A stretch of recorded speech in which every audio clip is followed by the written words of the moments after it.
Have you ever wondered what makes a person crazy? Well, in the case of Richard Ramirez, his childhood made an impact on this. Richard Ramirez was a serial killer from 1984 to 1985 who was nicknamed the Night Stalker.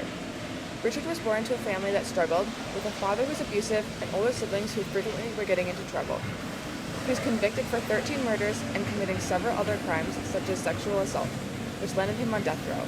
Stated in an article called Night Stalker, Peeling Back a Mind of Evil, on the website www.thecrimesheet.com, Richard suffered from ADHD as a child and later as an adult was diagnosed with conduct disorder for his deviant behavior. These diagnoses are just a few of the issues that essentially made Richard Ramirez crazy. Today I will be talking about the major factors that created the Night Stalker. These factors include his childhood, mental illnesses, and the social environment Richard grew up with. I will start off by talking about Richard Ramirez's childhood. The first major factor that led Richard to becoming the Night Stalker was the childhood he grew up with. There were several parts of his childhood that took effect in this.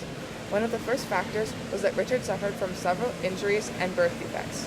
His mother worked in a boot factory and was exposed to many chemicals while pregnant with Richard and his siblings, which led to the birth defects. When Richard was 2 years old, a large dresser fell on his head, causing a large forehead laceration. When Richard was 5, he got knocked unconscious by a swing and started to suffer from epileptic seizures. The second factor was that Richard grew up with older family figures who negatively impacted him. His father abused his whole family, his siblings frequently got into trouble, and the third factor was that Richard became interested in drugs, Satanism, and killing animals. When Richard was around 10 years old, he became interested in drugs and Satanism. At the age of 13, he began stalking and hunting animals like coyotes, birds, and rabbits. He also started to smoke marijuana and hung around a group of people who smoked quite often. Richard also started to commit crimes as a teen. He began to pick locks and even open windows of houses.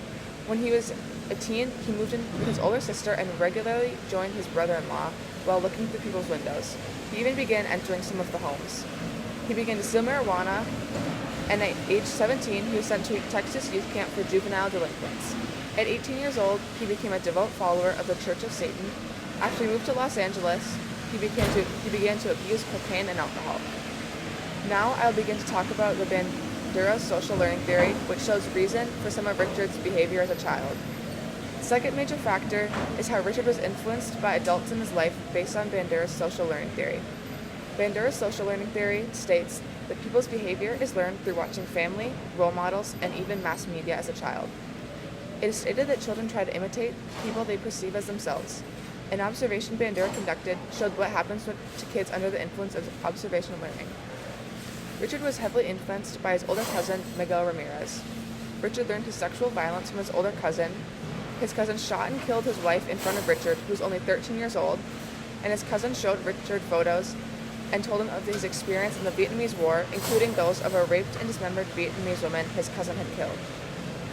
Richard learned violence and other crimes from his father and older brothers. Richard's father abused his whole family, and this taught Richard that violence was a normal thing. Richard's older brothers frequently got into trouble when Richard was younger, and he grew up watching that and learning to act like that.